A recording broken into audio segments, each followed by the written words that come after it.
মসজিদে হারাম থেকে আকসা, এরপরে মেরাজ। তখন সবাই বলতো বন্ধু তো যাইতে পারে না, 30,000 ফুট উপরে অক্সিজেন নাই, এর উপরে বরফ, এর উপরে যাওয়া সম্ভব নয়, কেমনে গেল? এই জন্য এই প্রশ্ন যাতে করতে না পারে, এই জন্য আমি আল্লাহ কোরআনে ঘোষণা করলাম, ও বন্ধু তুমি যাও নাই, তোমাকে আমি আল্লাহ নিয়েছি।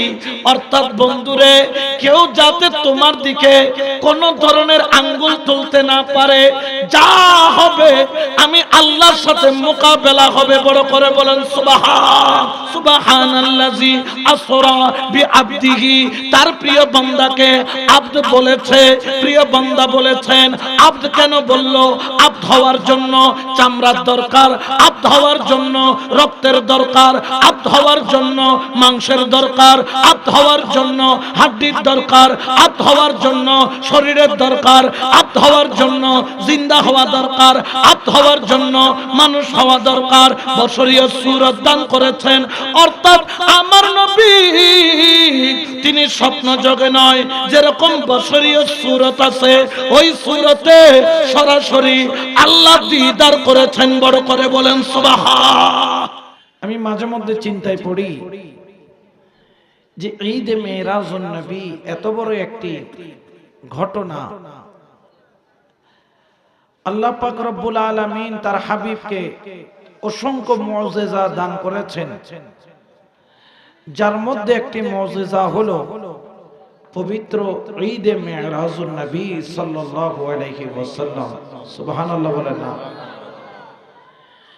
এত বড় একটি মহিমান্বিত ঘটনা, যেটা শুনলে আমাদের গর্বে হৃদয় ভরে যায়, কারণ আমরা ওই নবীর উম্মত যেই নবী খুদ লামকানে গিয়ে আল্লাহ দিদার নিয়েছেন। বড় করে বলে সুবহানাল্লাহ।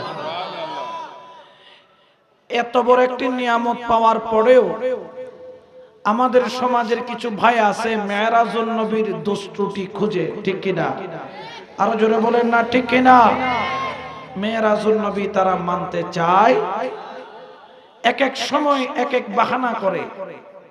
তারা ফতোয়া দেয় যে নবী পাক মেরাজ করেছেন স্বপ্ন যোগে, আবার বলে যে মেরাজে গিয়েছেন আল্লাহ দিদার নিতে পারে নাই, জিবরাইলের দিদার নিয়ে চলে আসছে। কত ধরনের যে সলসাতুরি তারা করে শুধু মেরাজুন নবীকে গোপন করার জন্য। আচ্ছা বলেন তো, সত্যিকার অর্থে নবীর উম্মত হলে মেরাজুন নবী পাওয়ার পরে তার কি দোষ খোঁজা উচিত না খুশি হওয়া উচিত? জোরে বলেন না কি হওয়া? কিন্তু বড় দুঃখের বিষয়, এই মেরাজুন নবী তারা মানতেও চায় না। বাংলাদেশের মধ্যে অনেক মসজিদ আছে যেই মসজিদের মধ্যে মেরাজুন নবীর আলোচনাও হয় না।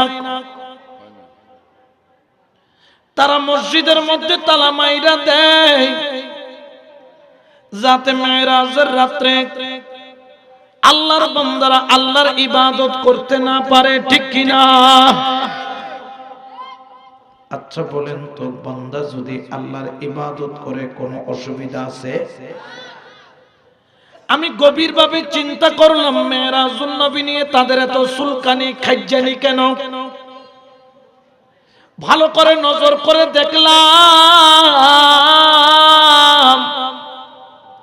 মেরাজুন নবী যদি মানতে হয় আহলে সুন্নাত ওয়াল জামাতের আকীদাও মানতে হবে। সুবহানাল্লাহ বলেন না ঠিক কিনা?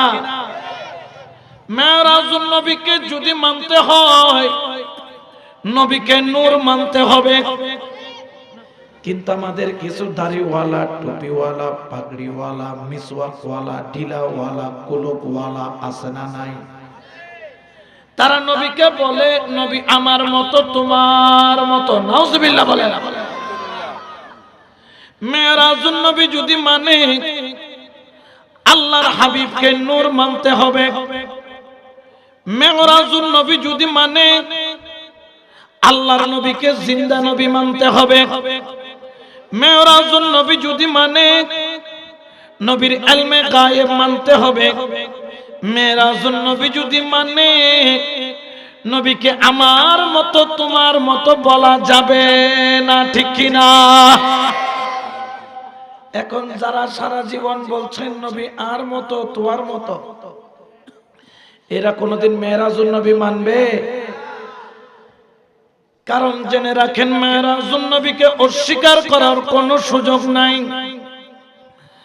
আল্লাহ পাক পবিত্র কোরআনে ঘোষণা করেন, সুবহানাল্লাযী আসরা বিআবদিহি লাইলাম মিনাল মাসজিদিল হারাম ইলাল মাসজিদিল আকসা। আল্লাহু আকবার। এটা ঘোষণা কার? জোরে বলেন না কার? আল্লাহ পাক নিজেই সুবহান শব্দ দিয়ে শুরু করছেন। মহান পবিত্র মহিমান্বিত সত্তা যিনি আপন প্রিয় বান্দা আপন প্রিয় বন্ধুকে সায়ের করিয়েছেন। কোত্থেকে কোথায়? বলতেছেন মিনাল মসজিদিল হারাম, মসজিদে হারাম থেকে ইলাল মসজিদিল আকসা, মসজিদে আকসা পর্যন্ত আমার নবী নিজে যান নাই, নবীকে ভ্রমণ করানো হয়েছে। নবী নিজে যান নাই, নবীকে দাওয়াত দেওয়া হয়েছে। নবী পাককে খুদ আল্লাহ নিজে সফর করিয়েছেন। মসজিদে হারাম থেকে মসজিদে আকসা পর্যন্ত উচ্চ আওয়াজে বলেন সুবহান।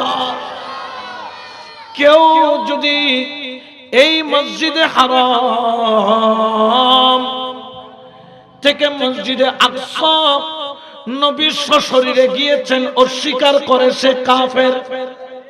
সে কি? সবাই বলেন না সে কি? নবী মসজিদে হারাম থেকে মসজিদে আকসায় গিয়েছেন, এটাকে অস্বীকার করলে সে কি? কাফের। কারণ এটা কোরআনের নস দ্বারা প্রমাণিত। কোরআনের আপনি আয়াত কয়টা আছে? 6666, ঠিক কিনা? আপনি বললেন যে 6665 মানি, কিন্তু একটা ইমান থাকবে। দুয়া দি ইমান ঢুকিলেও জানলা ভাঙি কি হইব? দাইব না হওয়া। ইমান যদিও বা দরজা দিয়ে ঢুকে জানলা দিয়ে পলায়ন, মানলে 6666 আয়াত সব মানা লাগবে, ঠিক কিনা?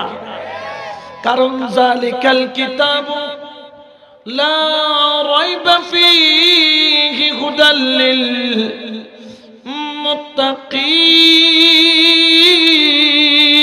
মুত্তাকিন। আল্লাহু আকবার। এই কিতাবের মধ্যে কোনো সন্দেহ? মহিমান্বিত সত্তা যিনি সায়ের করিয়েছেন তার প্রিয় বান্দাকে মসজিদে হারাম থেকে মসজিদে আকসা, এটাকে অস্বীকার করলে কাফের। আর মসজিদে আকসা থেকে লৌহে মাহফুজ পর্যন্ত গিয়েছেন, এটাকে অস্বীকার করলে গুমরাহ। আর লৌহে মাহফুজ থেকে লা মাকানে আসা আই আবাসাকা মাকামাম মাহমুদা, লা মাকানে গিয়ে আল্লাহ দিদার করেছেন, এটাকে অস্বীকার করলে সে সওয়াব থেকে বঞ্চিত। এখন এক শ্রেণীর মধ্যস্থতা বের হয়েছে, স্বপ্ন জগতে বলতে পারছে না, কারণ কোরআন দ্বারা অন্তত পক্ষে মসজিদে হারাম থেকে মসজিদে আকসা পর্যন্ত গিয়েছেন, এটাতে কোনো সন্দেহ। এখন ফতোয়া দিলেন তারা। এখন এক শ্রেণীর লোক বের হয়েছে, বলে মসজিদে হারাম থেকে মসজিদে আকসা পর্যন্ত গিয়েছেন সরাসরি। আমরা বলি মারহাবা, বিয়া কোনো হওয়া না হওয়া, অন্তত এটুকু মানছেন। এরপরে বলে এখান থেকে লৌহে মাহফুজ পর্যন্ত গিয়েছেন স্বপ্ন যোগে। বলেন নাউজুবিল্লাহ। ওয়া এবার সভাপতি এবার হোনা যে গতি নাই, আই যতন আছি এবার লড়িতে পারত না, জান্নায় কোনো গতি, এবার নাম সভাপতি। এই যে সভাপতি এখানে আসলেন, কেউ যদি বলেন যে সভাপতি বিল্ডিং থেকে সিঁড়ি পর্যন্ত নিচতলা পর্যন্ত নেমেছেন সরাসরি, সিঁড়ি থেকে মাহফিল এসেছেন স্বপ্ন যোগে, যে ভিতরে ডাকে ফাইকার ফা গল নমাতার দেব মনে হয় এদেশি রহম আল্লাহ ইতারে কি ডাকিব পাগল খবুদ আস্তা গো তুই ছয়কার সা গল, ঠিক কিনা? একটা মানুষ অর্ধেক পথ গিয়েছেন সরাসরি, বাকি পথ নাকি স্বপ্ন যোগে। ইয়ে কি সম্ভব না? এক গেলে পুরাই যাবে স্বপ্ন যোগে, অথবা পুরাই যাবে সরাসরি। যেহেতু সরাসরি মসজিদে হারাম থেকে মসজিদে আকসা পর্যন্ত গিয়েছেন, এটা প্রমাণ হয়ে যায় কোরআন থেকে, তাহলে বোঝা যায় বাকি পথ নবীর স্বপ্ন যোগে যান নাই, সরাসরি গিয়েছেন। বড় করে বলেন সুবহান। এখন একজন বলতেছে এই জমিন থেকে নাকি 30,000 ফিট উপরে গেলে সেখানে কোনো অক্সিজেন, সেখানে নাকি অক্সিজেন লেভেলই নাই। এর উপরে গেলে বরফ মানে মেঘ, যেখানে মাইনাস কত আছে সেটা আমরা বলতে, ওখানে গেলে তো জমে যাওয়া, তার উপরে গেলে মানুষের শরীর তছনছ হয়ে যাবে, যাওয়ার ক্ষমতা নাই। বিশেষ শুট পরে বা রকেটে করে চাইলে যাইতে পারে, না হলে সম্ভব। তো নবী গেলেন কিভাবে? 30,000 ফিট। এর উপরে গেলে অক্সিজেন নাই, এর উপরে গেলে বরফে জমে যাবে, এর উপরে শুটবুট ছাড়া যাওয়া যায় না। নবী গেলেন কিভাবে? আমি বললাম সেজন্যই তো বললাম, আল্লাহ বলছেন নবী আসে নাই, সুবহানাল্লাযী আসরা, আমি আল্লাহ আমার বন্ধুকে আনাইছি, ভ্রমণ করাইছি। উচ্চ আওয়াজে বলেন না সুবহানাল্লাহ, আল্লাহু আকবার।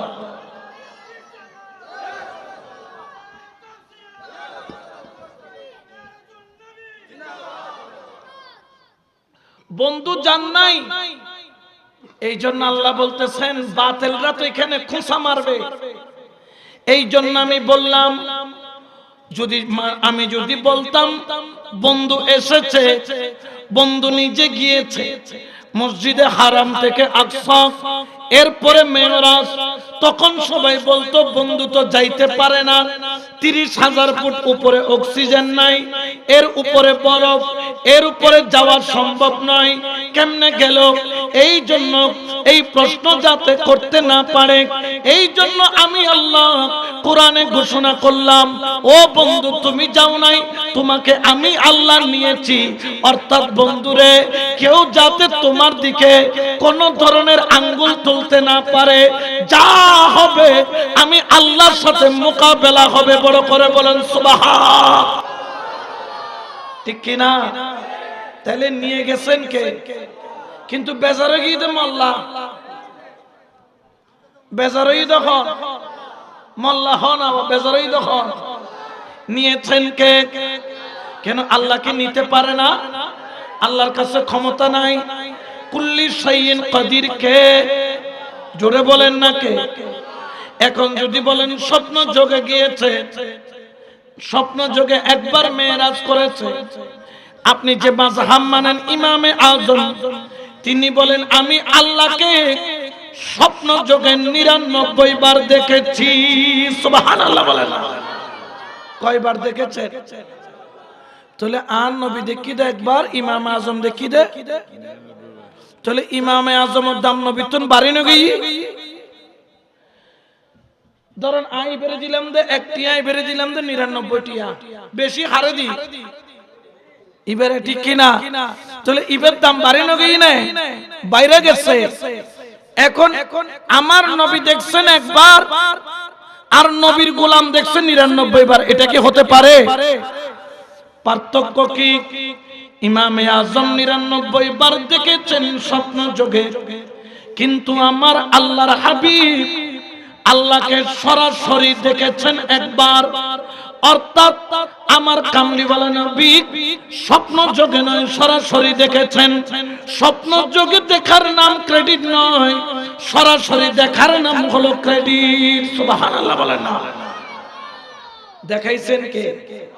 জোরে বলেন না কে? এখন প্রশ্ন হলো মেরাজ কেন করাইলেন? প্রশ্নের উত্তর হলো মেরাজ এই কারণে করালেন, দুনিয়ার বুকে রহমাতুল লিল আলামিনের কয়েকটি বড় বড় ছায়া ছিল, যার মধ্যে একজন হলো আম্মা জান খাদিজাতুল কুবরা, আরেকজন হলেন হযরত খাজা আবু তালেব রাদিয়াল্লাহু তাআলা। আম্মা জান খাদিজাতুল কুবরার ইন্তেকালের কিছুদিনের মধ্যে আমার আম্মা জান খাদিজাতুল কুবরার ইন্তেকালের অল্প দিনের মধ্যে খাজা সৈয়দ আবু তালেব রাদিয়াল্লাহু তাআলা ইন্তেকাল করলেন। কারণ আম্মা জান খাদিজাতুল কুবরা ছিলেন রাসূলের সুখে দুঃখের সঙ্গী, আর খাজা আবু তালেব যখনই বিপদ আসতো ঢাল তলোয়ারের মতো নবীর সামনে দাঁড়ায় যাইত। খাজা আবু তালেবের ভয়ে কাফেররা কখনো নবীর বিরুদ্ধে আঙ্গুল তুলতে পারে নাই। দুইজন যখন দুনিয়া থেকে চলে গেলেন, আমার রাসূল ভেঙে পড়লেন, রাত্রে বসে বসে কান্না করত, কিন্তু আমার আল্লাহ বন্ধুর চোখের পানি সহ্য করতে পারলেন না। ও জিবরাইল, আমার বন্ধু কেন পেরেশান, আমার বন্ধু কেন পেরেশান? ইয়া রাব্বুল আলামিন, আপনার প্রিয় বন্ধুর আপন সহধর্মিনী, যার সাথে 25টা বছর কাটাইছে, আম্মা জান খাদিজাতুল কুবরা বিদায় নেওয়ার কারণে, খাজা আবু তালেব বিদায় নেওয়ার কারণে এই জন্য মন খারাপ। আমার আল্লাহ বলেন, জিবরাইল রে, আমার বন্ধুকে আমি এমন একটা উপহার দিব, যেই উপহার দিয়া আমার বন্ধুর মনটা আমি আল্লাহ ভালো করে দিব। কারণ আমার বন্ধুর মন খারাপ থাকলে আমি আল্লাহ সহ্য করতে পারি না। জিবরাইল বললেন, আল্লাহ এটা আপনার দয়া, আপনার মেহেরবানি, কি করবেন আল্লাহ? আল্লাহ বললেন, জিবরাইল তুমি বলো কি করব? জিবরাইল বলেন, আল্লাহ আমি তো কমজোর, আমার চাইতে আপনি ভালো জানেন। আল্লাহ বললেন, ও জিবরাইল একটা কাজ করি, এমন বন্ধুকে একটা গিফট দিব, যেই গিফট আজ পর্যন্ত আমি আল্লাহ কাউকে দিই নাই, আমি আল্লাহ কাউকে দিই নাই। এমনকি মুসাও বলেছিল, রব্বি আরনি, রব্বি আরনি, রব্বি আরনি। আমি বারবার বলেছি, লাম তারানি, লাম তারানি, লাম তারানি। আমি ওই গিফট দিব যেটা আজ পর্যন্ত কাউকে দিই নাই। ও রব্বুল আলামিন, কি গিফট করবেন? বলেন, আমি আল্লাহর হাকিকি দিদার দান করব। বড় করে বলেন সুবহানাল্লাহ।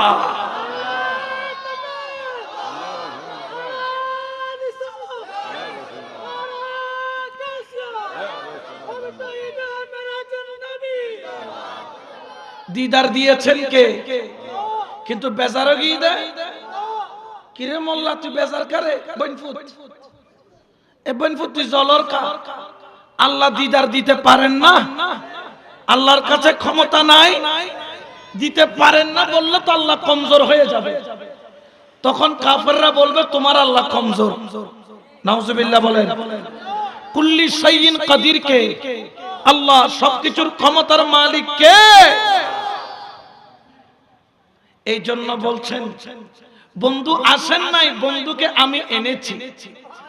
কারণ বন্ধু এসেছেন বললে অনেকে সওয়াল করবে। এখন যদি বলেন ইনি প্রধানমন্ত্রীর কাছে গিয়ে কথা বলে এসেছেন, কেনে গেলে দে, কেন করে গেলে দে, তুই দেখা কেন বললে, তুই বেরে খাসে কেন গেলে, কোন সূত্রে গেলে, এটা তো জন সম্ভব না, প্রশ্ন করবে কিনা? আর যদি প্রধানমন্ত্রী নিজে ডাকে, কোন প্রশ্ন আছে, কোন সন্দেহ আছে? প্রধানমন্ত্রী নিজে ডাকছেন। ওই দিন দেখলাম আমাদের প্রধানমন্ত্রী একজনের ভ্যান গাড়িতে চড়েছিলেন, যুবকের। যুবকটা সম্ভবত গ্রাজুয়েট, কিন্তু ভ্যান গাড়ি চালায়। প্রধানমন্ত্রীকে চালাইয়া নিয়ে গেছেন, ওটা টিভিতে উঠছে। ওই যুবকের জীবনী লিখতে গিয়ে বলেন যুবকটা লেখাপড়া করছে কিন্তু তার কোনো চাকরি, এটা প্রধানমন্ত্রীর নজরে পড়ছে। প্রধানমন্ত্রী শেখ হাসিনা তাকে ডেকে স্পেশাল ভাবে একটা সরকারি চাকরি দিয়েছে। উনি যদি নিজে নিজে চাকরিটা নিতে যাইতেন, কেন ভাই মামুসারা তো সরি নয়, কেন ভাইলে, কেন হইল, খুন্দি হইল, কিভাবে হইল, কত প্রশ্ন আসতো। যেহেতু প্রধানমন্ত্রী নিজে ডেকে দিয়েছেন, এখানে প্রশ্ন করার কোনো সুযোগ। আমার নবী যদি নিজে নিজে যাইতেন, কত প্রশ্ন আসতো। যেহেতু আল্লাহ সায়ের করাইছেন, এখানে প্রশ্ন করার কোনো সুযোগ। প্রশ্ন কইরা যদি সন্দেহ করে ইমাম থাকবে। কিন্তু আমাদের দেশে কতগুলো আছে বলদ, বলো চিনো না, বিরিশ নে গাই, কি গাই, কি বিরিশ, বিরিশ না শহরের মানুষ তো এখনো বলদ না চিনতে। আমাদের দেশে আছে কতগুলা বলদ, তাদের আকীদা হচ্ছে গলদ, গলত না আকীদা কি এতলা বইন ফুতকল ফরজ খলত, খলত ঠিক কি না? আমরা যারা সুন্নি আমাদের আকীদা ঠিক আছে, ঠিক কি না? কোন সন্দেহ আছে? একটু দরুদ শরীফ পড়েন, সালাতুন ইয়া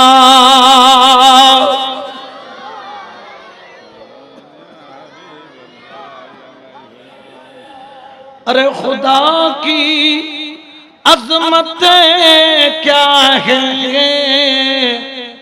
मोहम्मद मुस्तफा जाने मकाम मुस्तफा क्या है, मोहम्मद का खुदा जाने सलातुन या।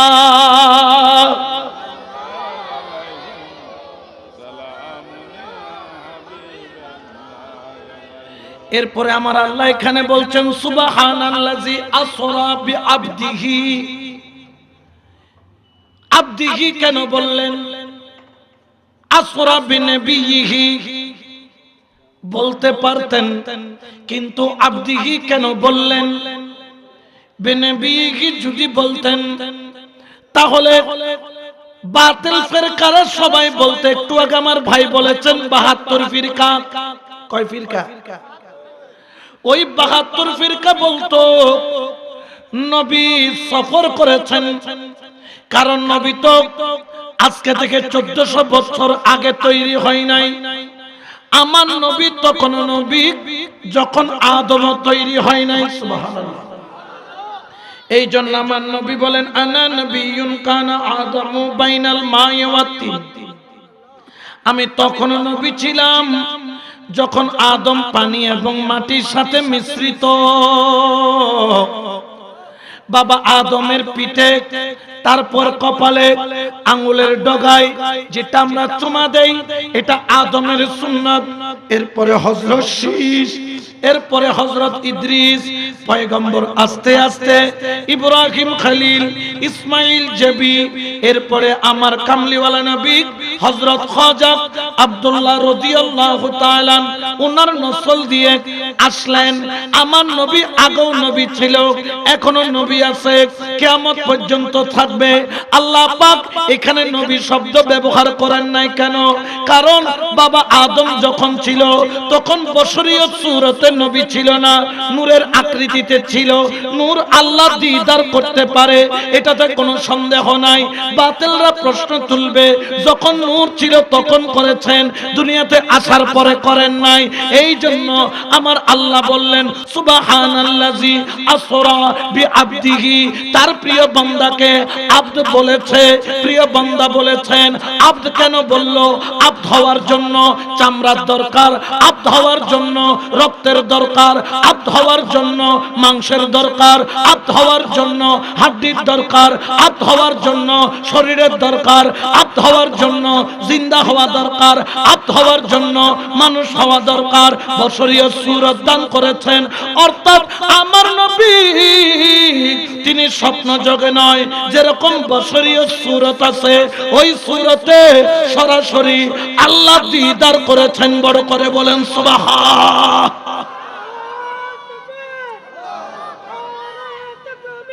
আল্লাহ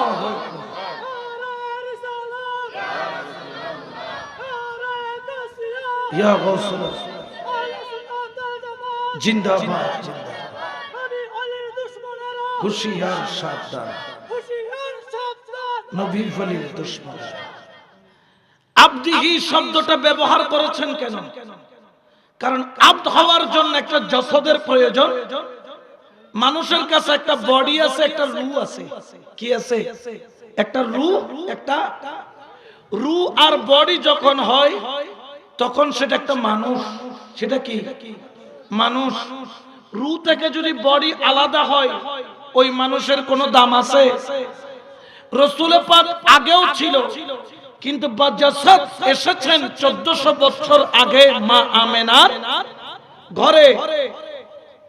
তৈরি করেছেন আগে নূর সৃষ্টির আগে, যখন আদম ছিল না, জমিন ছিল না, আসমান ছিল না, তারা ছিল না, ফেরেশতা ছিল না, শুধু আল্লাহই ছিলেন। আল্লাহ তার জাতি নূরকে দ্বিখণ্ড করলেন।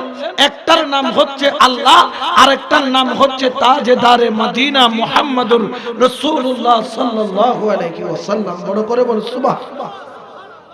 এই জন্য তো বলেন তেরে নসলে पाक में है बच्चा बच्चा नूर का, तू है आईने नूर तेरा, सब घराना नूर का। सला दुनिया रसूल अल्लाह अलैकुम।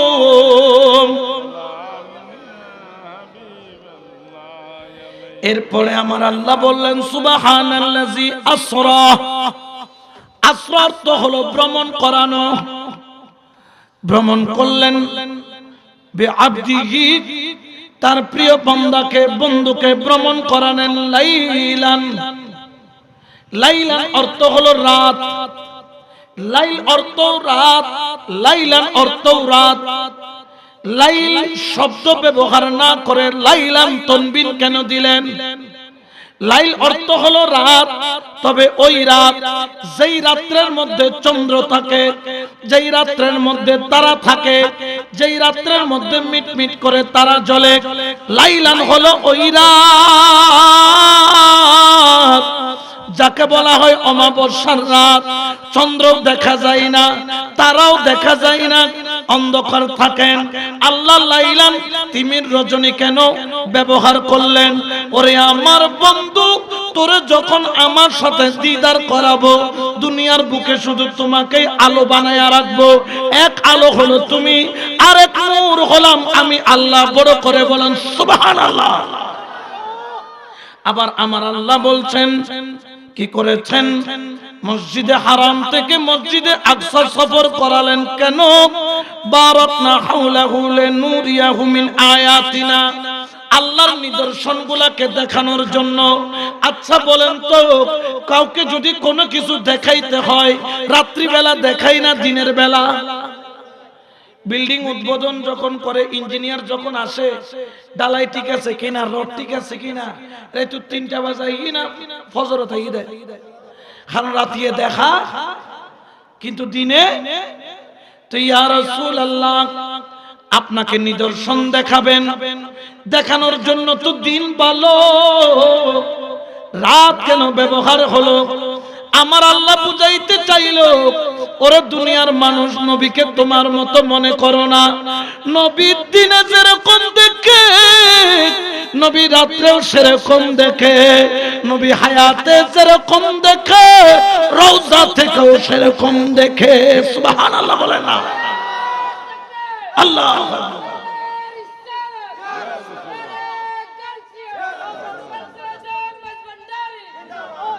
এটা ক্ষমতা কার? জোরে বলেন না কার? ক্ষমতা দিয়েছেন কে? কিন্তু বেজার হয়ে দেয় মোল্লা। চলে বুঝা যাতে মোল্লা দুই প্রকার আছে। কয় প্রকার? একটা হচ্ছে আল্লাহওয়ালা আর একটা শয়তানওয়ালা। যখন ইসমাইল জবিউল্লাহকে ধোঁকা দেওয়ার জন্য শয়তান যাচ্ছিল, কাকে? ইসমাইল। আপনারা যারা হজ করেছেন কঙ্কর মারেন না? উগ্র বড় শতান, উগ্র মাইজে শতান, আর গো গুরু শতান। মারো না? না মারো। শতান বেড়ে মারো জানা হাম্বা বেড়াই, হাম্বা বেড়াই। শতান মনে করি বেড়ে কি করে দি? মারি দি। ঠিক কিনা? উগ্র বড় শতান, উগ্র মাইজে, উগ্র গুরু শতান। আগে আসলে গুলগুলিয়ে ইয়ে স্যার কোনাই বলে, ইয়ে স্যার কোনাই দেন গুলগুলিয়েই দেয়। আচ্ছা স্যার কোনা আগে গুলগুলিয়ে আসিল শতান, ইয়ে স্যার কোনা আগে যাক।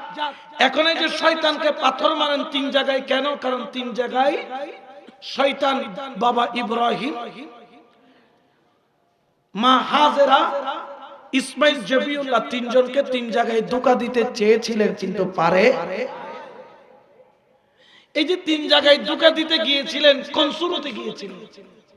শতানে বলো ডরমিকে ফোয়ারি বেন্দি, কি বেন্দি?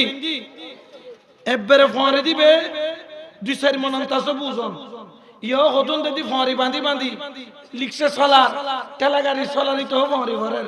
আমরা তো বলি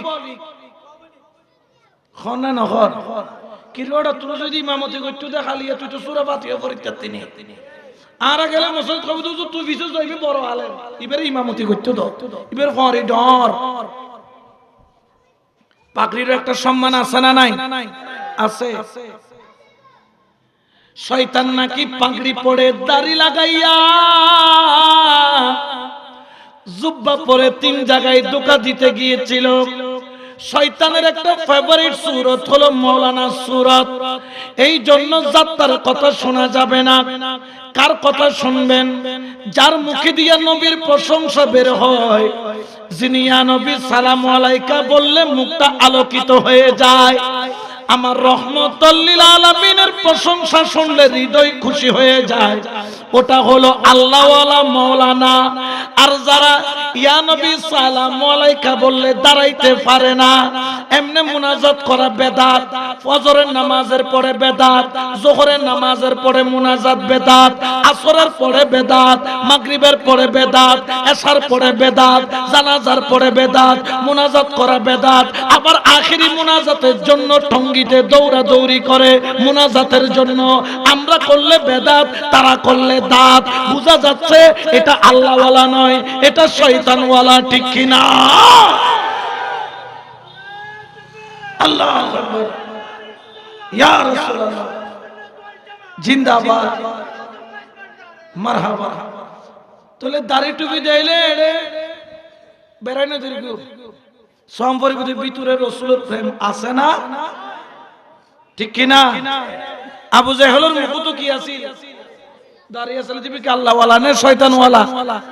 ঠিক কিনা? এই জন্য আশিক বলেন মদিনা মদিনা আশিক মুমিনের ঠিকানা, বলো না মদিনা মদিনা আশিক মুমিনের। হায় হায় দিদার চেয়ে কাঁদো তোমরা, হও না নবীর দিওয়ানা। মদিনা আশিক মুমিনের ঠিকানা। সালাতুন ইয়া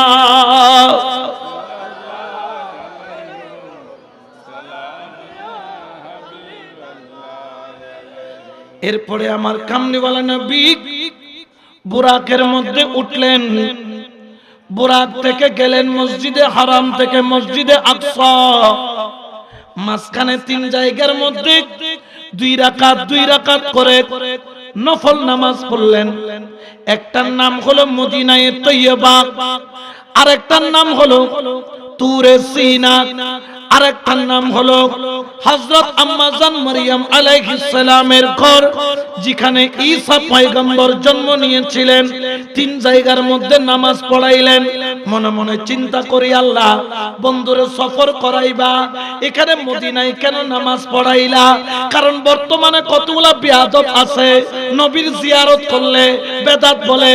আমার আল্লাহ বলেন, ও বন্ধু, তুমি যেই জায়গায় তোমার মাজার হবে, সবার আগে আমি তোমাকে দিয়ে তোমার ওই জায়গা জিয়ারত করাবো, যাতে কিয়ামত পর্যন্ত মক্কায় গেলে মদিনায় যেতে হয়।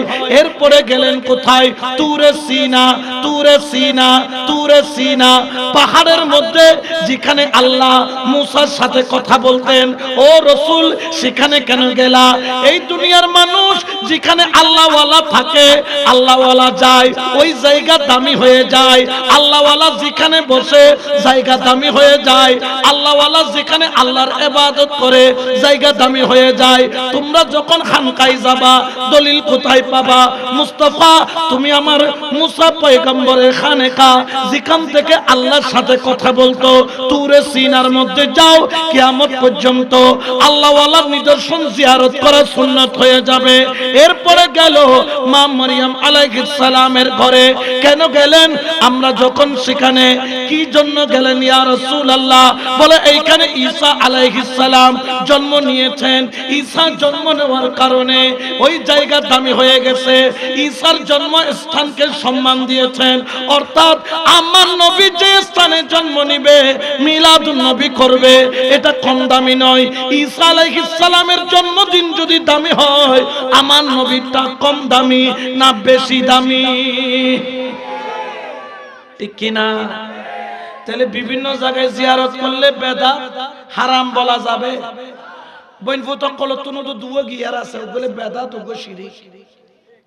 গিয়ার আছে তো ওগুলো নাম হচ্ছে বেদাত, শিরিক। সামনে গিয়ার হইলে বেদাত, পিছুর গিয়ার হইলে শিরিক। একজন হতে বেদাত বেদাত বেদাত বেদাত, আদি বেদাত কে তো দাঁত হুয়া গেছে, খাদান দাঁত ঠিক আছে তো তো বেদাত বেদাত কা করো? ক্ষতিটা বেদাত নয়, করলে বেদাতিন দালালা।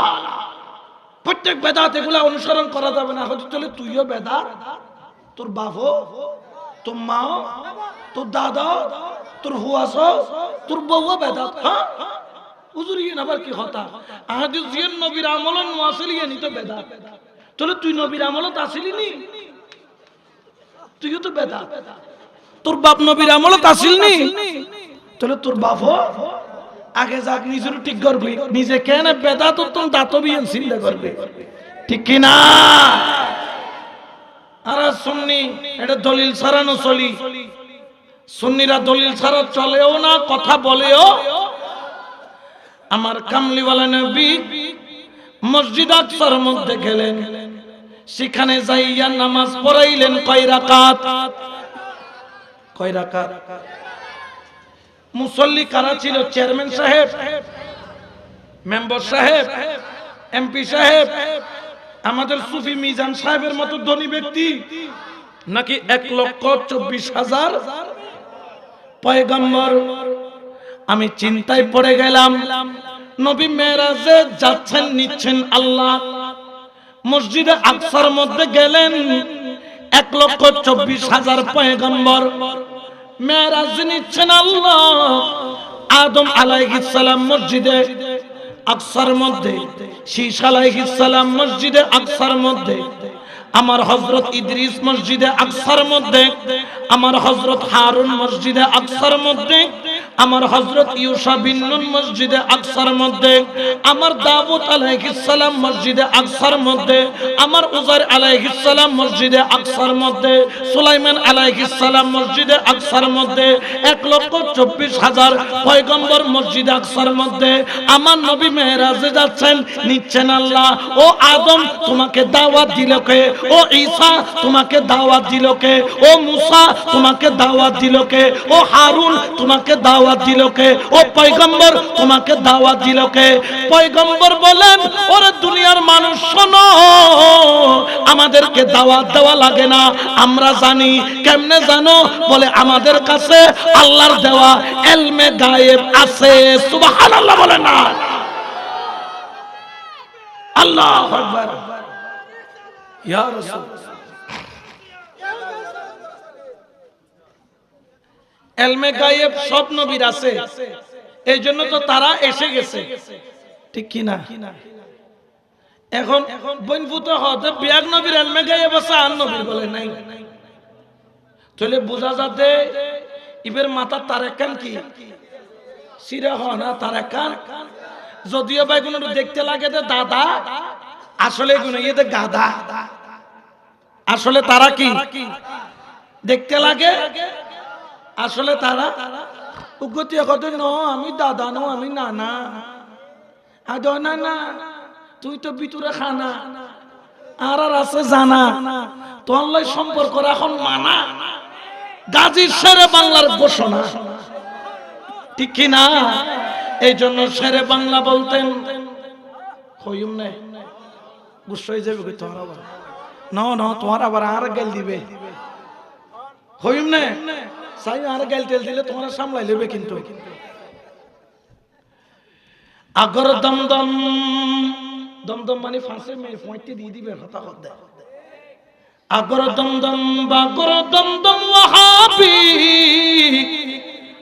ওয়াহাবিরা গর কিনে রে নওয়াবি সালাতুনিয়া।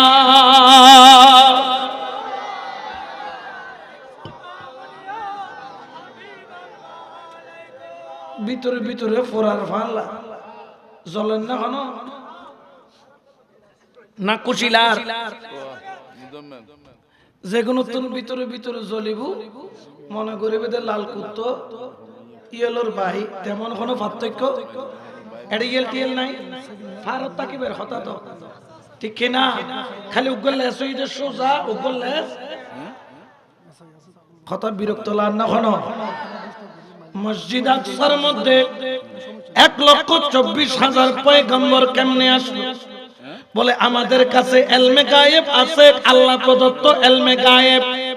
ওই গায়েব দ্বারা আমরা জেনে গেলাম নবী মসজিদে আকসার মধ্যে 2 রাকাত নামাজ পড়বে। আমরা পয়গম্বররা সবাই চলে আসলাম, মসজিদ কানায় কানায় পরিপূর্ণ, কিন্তু একটা মুসল্লা খালি।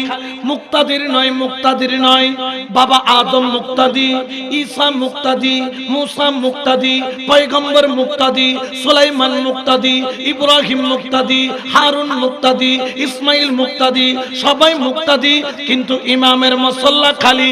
ও আদম তুমি তো আগে এসেছো, ইমামের মুসল্লায় কেন যাও নাই?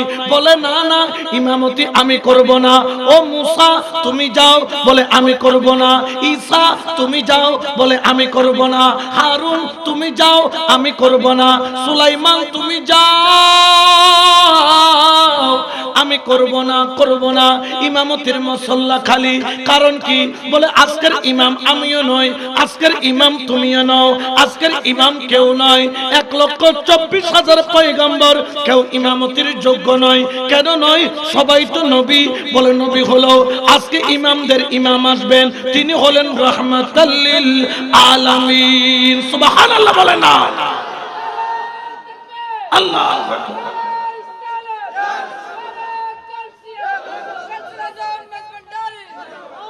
এখন ইমামের ইমাম আসবেন। আদম তুমি গেলে না কেন? বলে আমি তো নবীর মতো। ঈসা মুসা তুমি তো আল্লাহর সাথে কথা বলতা তুর পাহাড়ে, এত পাওয়ার, তুমি যাও না। বলে আমিও নবীর মতো। মুসা, ঈসা, হারুন, ইউসুফ প্রত্যেক নবী পিছনে, আমার নবী সামনে, সবাই পিছনে, আমার নবী। সবাই নবীরা বলতেছেন রাহমাতুল লিল আলামিন, উনি আমাদের মতো, এই জন্য উনি থাকবেন আগে। ইয়া রাসূলুল্লাহ আমি আদম মানব জাতির পিতা, ইয়া রাসূলুল্লাহ আমি ইব্রাহিম মুসলিম জাতির পিতা, আমিও আগে নই, আপনি আগে।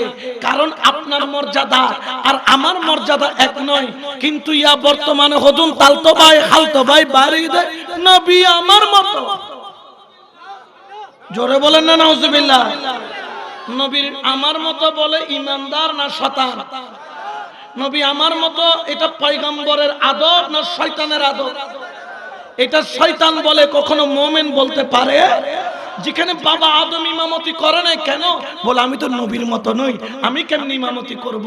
ঈসা বললেন আমি তো আখেরি নবীর মতো নই, আমি কেমনে করব? মুসা বললেন রহমতুল লিল আলামিনের মতো আমি নই, আমি কেমনে করব? ইব্রাহিম তুমি করো না, কত দূর হুয়া ইক্কে যাও আই কেন আগে যাইম, কেন কেন যাইতে পারবে না? বলে আরে নমরুদের আগুনে যখন ফেলে দিচ্ছিল আগুনের বাগান ফুল বাগিচা হইছে, কেমনে হইল? বলে নূরে মুহাম্মাদির কারণে। ও ইউসুফ আলাইহিস সালাম, ও আমার আইয়ুব আলাইহিস সালাম, ও আমার ইউনুস, তুমি যখন মাঠের পেটে ছিলা তখন তুমি কেমনে ছিলা?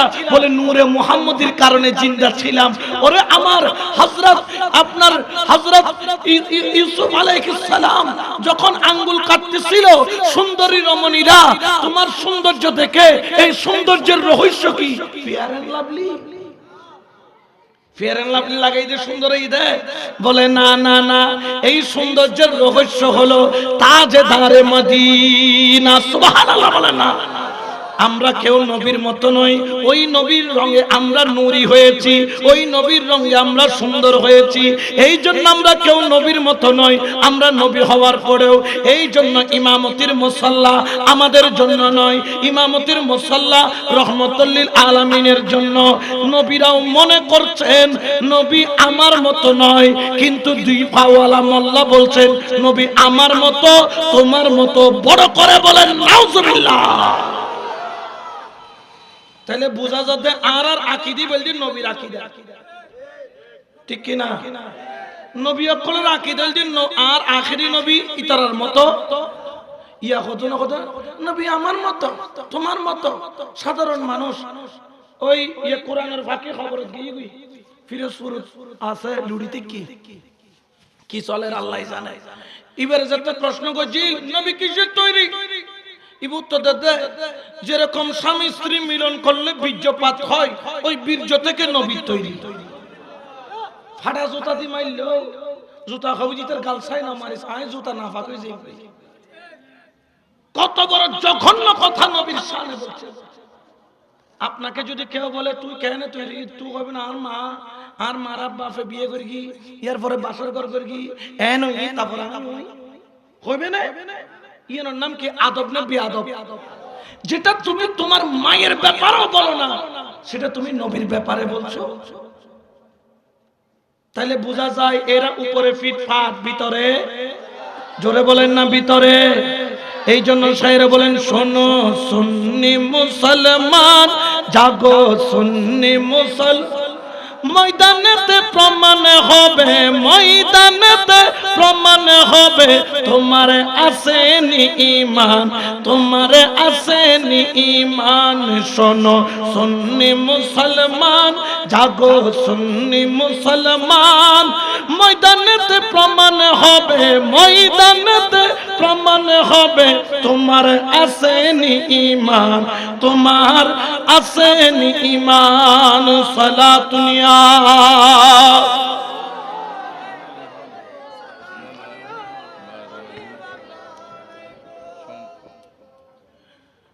এই জন্য নবীকে আমার মতো তোমার মতো বলা যাবে।